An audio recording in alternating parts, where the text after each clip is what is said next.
And so I went into Coach Z's office late, and I remember it was him and Coach Eddie are in there, and they were kind of like laughing at me. I was a little like 130-pound kid, and I don't think they knew what was going to happen. And then I think I was on the freshman team for a week before I got a text from a Coach Zvonar, and I had no idea who he was at first. But I found out pretty quickly, and he pulled me up to varsity. Hello, everybody. Welcome to the Aleck Pain to Performance podcast, where we bridge the gap between medical expertise and fitness goals. I'm your host, Dr. Jake Aleck, a sports-based chiropractor and former Division I college football player. With a deep passion for health and strength and conditioning, I bring you the latest insights to help you live pain-free and feel better than before. In this episode, we'll dive into Dom's journey as a collegiate football player, his day in the life as a Division I athlete, and the strategies he employs to maintain peak performance. We also discuss the importance of proper recovery and injury prevention, vital aspects for any athlete looking to achieve greatness. Hello, everybody. Welcome to the Aleck Pain Performance Podcast. We're here with Dom Dzioban from Miami of Ohio. Couldn't even call it X. You're a previous Griffin. Once a Griffin, always a Griffin, right? Dom, go ahead and give us a rundown on just who you are and what you're doing right now in life. Yeah, thanks, Coach Aleck, for having me, by the way. This was an awesome workout we just completed here in one of the coolest at-home gyms I've ever seen, by the way. But yeah, like you said, I'm a Lincoln Waste alum, 2-time state championship, not one. And I'm currently at Miami of Ohio, where I'm the starting punter. Punted only exclusively in college, but in high school was a little bit different, right? Yeah, in high school, I handled all three of the duties, so kickoffs, field goals, and punts. And then going to college, my freshman year, I handled kickoffs and punts. But the workload was getting a little hard. Like, as you get older, you start to fatigue a little bit more. So now I just handle punting, and I'm the backup field goal kicker as well. Okay. How was the college recruiting process? Obviously, everyone, when they're in high school, the goal is to get where you are now. What was that process like? And then we'll zoom back to how you even got to that point. Yeah, so obviously mine was a little different, being a specialist. Obviously we have guys like Adrian Wilson, Sean McLaughlin. These coaches are coming in, offering them right away. It's a little different for kickers. There's only about 15 kickers every class to get full scholarships, and I was lucky enough to be one of those guys. So when I got offered by Miami my junior year, which is really early for kickers, I knew it was a no-brainer. I think it took me like 2 weeks before I committed. And Coach Z knew all the coaches there. He kind of put in a good recommendation, and I loved the campus when I visited. Yeah. So that's kind of what my recruiting process looked like. But I just had to go to a lot of camps, kind of make a name for myself. And obviously having someone like Coach Zvonar help you with recruiting and have all his connections that he has, that helped a lot too. Was Miami your first offer? First scholarship, yeah. First scholarship offer. Okay, and then was there any that came in after that, or did you commit right away? No scholarship offers. I was told by Illinois and Cincinnati that I could walk on, but you can't beat a scholarship, especially as a specialist. For sure. Because a lot of really good specialists around the country that I know had to walk on at big schools and earn a scholarship, which they did, but you can't beat a scholarship out of high school as a kicker. Coach Martin came in my sophomore year, and I finished with him. He always appreciated turning the ball over and truly flipping the field when it comes into special teams. And if I'm not wrong here, he punted at Milliken? He was a place kicker at Milliken. And I was actually his first ever kicker that he offered on scholarship. Really? Yeah, so that's a little fun fact. I think as the years have gone by, that played out quite well. Yeah. So let's go back now into high school days, even going through grade school. You played more than just football. I did. I was a soccer and basketball player, mostly soccer my whole life. My dad, both of my parents actually immigrated from Poland. So obviously in Europe, soccer's huge. And my dad, he had a career-ending injury, so he wanted to live his professional dreams through me. So he pushed me really hard. And as a kid, I hated that, but I really appreciate it now because it made me a much better man today. But yeah, he really wanted me to be a really good soccer player, which I was for a while until Coach Zvonar kind of stole me from the soccer coaches. And he was not letting me go, and he kind of promised me that I have a future in football, so I stuck with it, and I trust that man. Yeah, nice. So what year was that when he grabbed you from the soccer squad? So going into freshman year of high school, I didn't go to the first week of football summer camp because I was like, nope, soccer, it's going to be this. And then finally, all my buddies were on the football team. And we used to play at recess in 8th grade, and I would always do the kickoffs out of a shoe. Yeah. And they finally convinced me. They're like, yo, just come on. Come try it out. And so I went into Coach Z's office late, and I remember it was him and Coach Eddie are in there, and they were kind of laughing at me. I was a little 130-pound kid, and I don't think they knew what was going to happen. And then I think I was on the freshman team for a week before I got a text from a Coach Zvonar, and I had no idea who he was at first. But I found out pretty quickly, and he pulled me up to varsity. So you played as a freshman on the varsity team. Yes, I did. And that was a full, did you kick? Did you punt? What did you do? I just did field goals and kickoffs. We had a guy that was punting that year. Okay. And then sophomore year was the whole gambit. And Sophomore, junior, senior year was the whole deal. wow. And then what years was your state championship years? Sophomore and senior year. Should have been junior year, but we don't like to talk about it. That's all right. Hey, two in a matter of 4 years is not bad for a player at East. Well, now, would you regret or did you take back any of those soccer years that you played in grade school? No, I do not regret anything. I think I learned I had so many great coaches growing up that I still kind of take their lessons from. I was a goalie, and my goalie coach, who was like kind of my personal, it's kind of like a position coach in football. Like, he meant a lot to me. He taught me a lot of lessons, and he really pushed me at training. And I think that translated to football where, at the Friday mornings at East or at Miami, I'm not like, I don't look like a kicker. And that's kind of what I strive for. Yeah, no, and that's 1,000. I mean, we did full body workout down here, and I think arguably in the kicker's realm, you're doing exponentially more when it comes into the legs, when it comes into the upper body, when it comes into the full body gambit, which then goes on to shelf life throughout your year, because when you're past 3 years at Miami, you've been able to persevere throughout freshman, sophomore, junior year without any problems going on, correct, throughout the season? And I think a lot of credit to that is, like I said, soccer coaches growing up, but a lot at East, like, they prepare us very well. And not a knock on any of my teammates from other like programs, but you can see the guys that come in freshman year, they're struggling at first, and they do good. They mature, they get better as they go on, but it's hard for them to transition at first. Whereas, like, for me, it wasn't much different. Obviously, the speed of the game is a lot faster, and it's harder doing the workouts in college, but it was a lot of easier transition than most guys did. So you would say your high school preparation prepared you really well for the Division I level? Oh, absolutely. I think East is really ran like a college program. I think you can attest to that. You went to the East and then Miami. It was pretty similar. Yep. And then that's from the practices, and then and we even take pride into the weight room now where college coaches are coming in and they're like, that was ran, if not better than how we do it at our school. So that's super neat, because even this past Friday, we had, I think the cumulative amount of coaches on our Friday mornings, which you remember well, was like over 40 college coaches coming to our Friday mornings. And it's just no better way for them to take a look at our guys, because they're there doing everything from moving side to side, sprinting, flipping tires, getting a good test of everything that you do. And I remember the guy that recruited me at Miami, he's not there anymore. He's at UConn, but my special teams coordinator, I remember he came out to a Friday morning and he was like shocked when he saw like we were doing similar stuff to what his college guys were just doing. So he kind of knew that, this is a good program to recruit from. I think coaches started to realize that more. I mean, Caden O'Rourke just got offered by Iowa. Got more guys going to Division I schools than before. And I think it all has to do with that. And it's not even just the workouts and the football practice. I think East does a good job preparing us like as men outside of football. I think we have great character. We can speak to coaches. We all shake their hands and look them in the eye. I think that's a big part of it too. And that's a reflection of just being able to take good coaching. Yeah. All right, let's flip the script now and talk about Miami life. Yep. As a Division I athlete, freshman year, what kind of shocked you, punched you in the face from, oh my gosh, this is new, not really used to this, or was there ever not really that moment? Well, my freshman year was the COVID year. Oh, yeah. So that's when COVID first started. So I had a little bit of more time to get ready, because I went in so usually you report in June or end of May.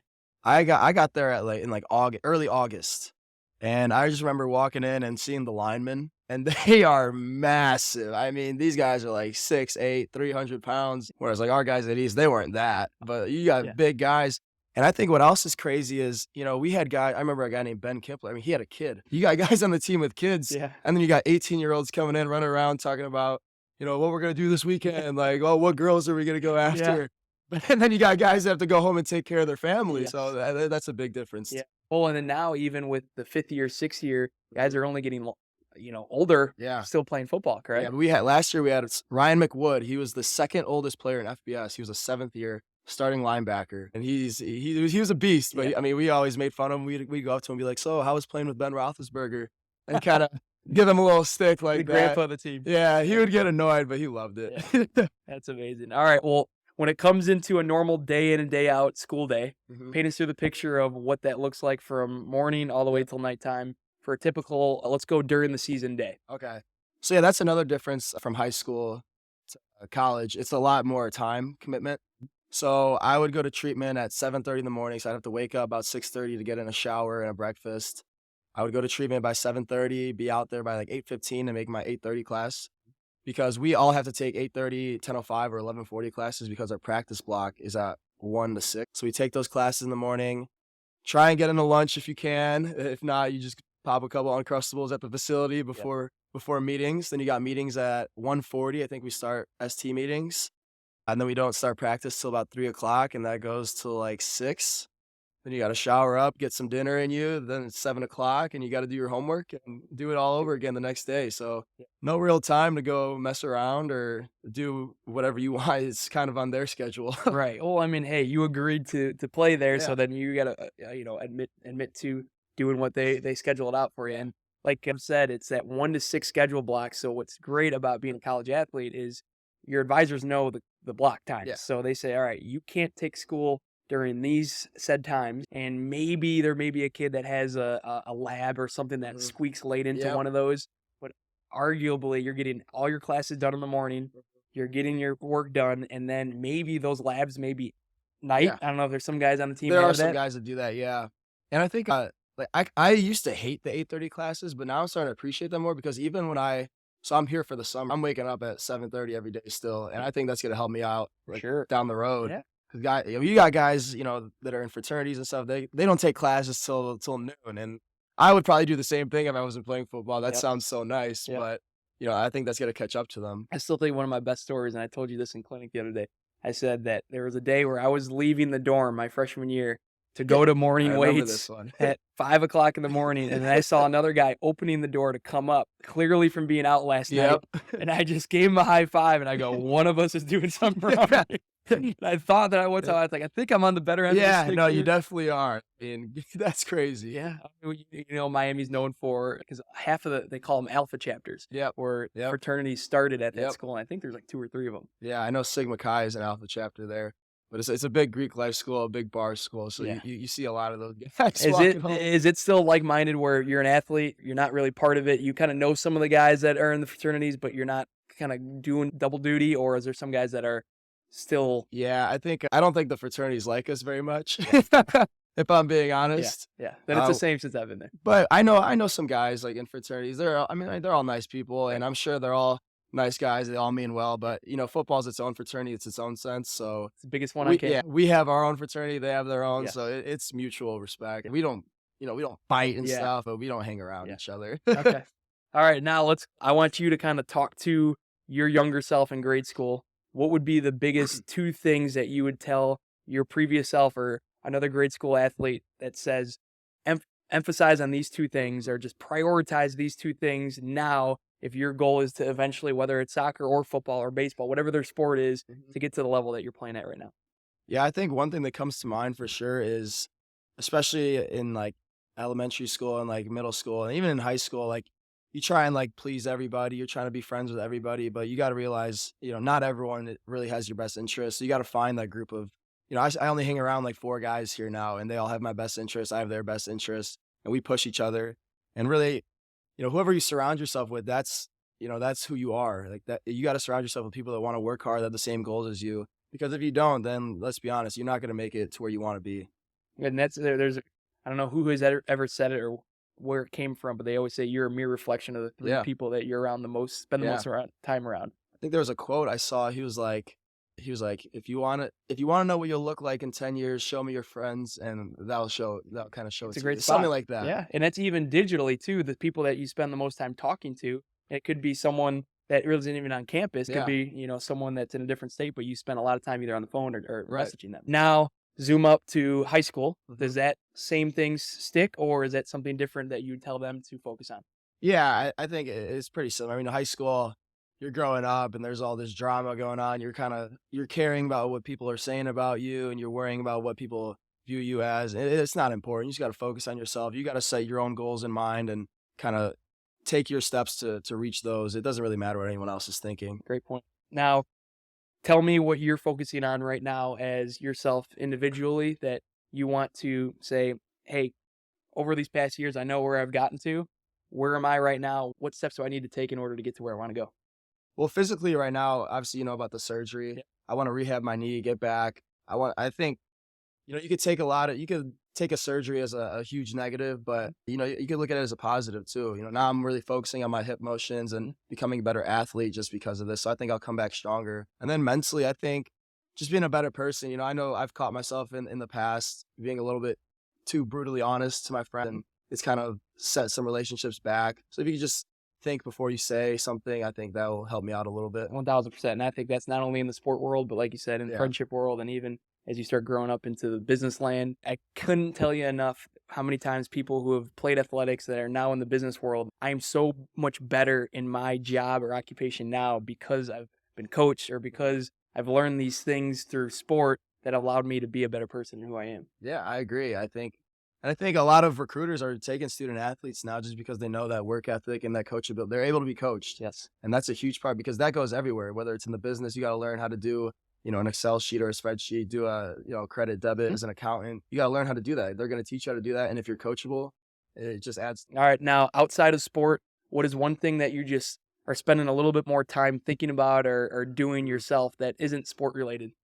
Well, honestly, if we're talking about that, school, I'm really focused on my marketing classes now. So this semester, I kind of knocked out my Miami plan, if you remember that. So you got to take all Your these core classes, credits, right? Core credits. So I knocked out like accounting and calculus and all that stuff you don't want to do. Yep. So now I'm going to really focus on my major. So this upcoming semester, I'll have 4 marketing classes. So I'm looking forward to that. You have a specific field into marketing, what you're looking into, or is it just Nothing yet because I still have 2 more years. I'm going to go to grad school after this, where I think I'm going to get my MBA in analytics. So marketing and analytics kind of goes hand in hand. Yeah. But no, I don't really have anything specific right now. Well, and that's the thing with marketing. It's so broad. You can apply whole it to business world, honestly. Yeah, absolutely. And so you're saying, what's the business school called? Farmer School of Business. Farmer School of Business, which every big for marketing or accounting firm in Chicago. And I see so many people from Miami of Ohio start work out here because it's such a big draw business-wise. No, you walk around Farmer, you see guys from Ernst & Young, Deloitte, PwC, all those big companies are coming in and recruiting Miami students. So we're really lucky to be where we're at. And we really rely on the greatness of the people that came before us. They see that these Miami alums are doing well, so they keep coming back. Now, the last thing here, what's the Redhawk future looking like going into our next season? Do we have any games starred circled on the schedule? Yep. Who are out of conference games? Give us a preview. Well, the one we're really looking forward to, well, there's 2 really.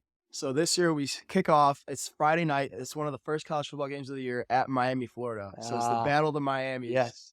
We got to show them who the real Miami is. We were a school before Florida was a state, so we got to show them that. And then obviously Cincinnati. We got to break the streak. It's been I think they've won like 18 in a row. It's been too long. That sounds so bad saying it out loud. So we got to put an end to that. And I think we got a chance this year. They got a coaching change, so maybe we can put an end to that. That's always a circled game every year. Coach Martin always knows that number, what streak that is we have to beat. He puts them last year. He put a little poster in everyone's locker.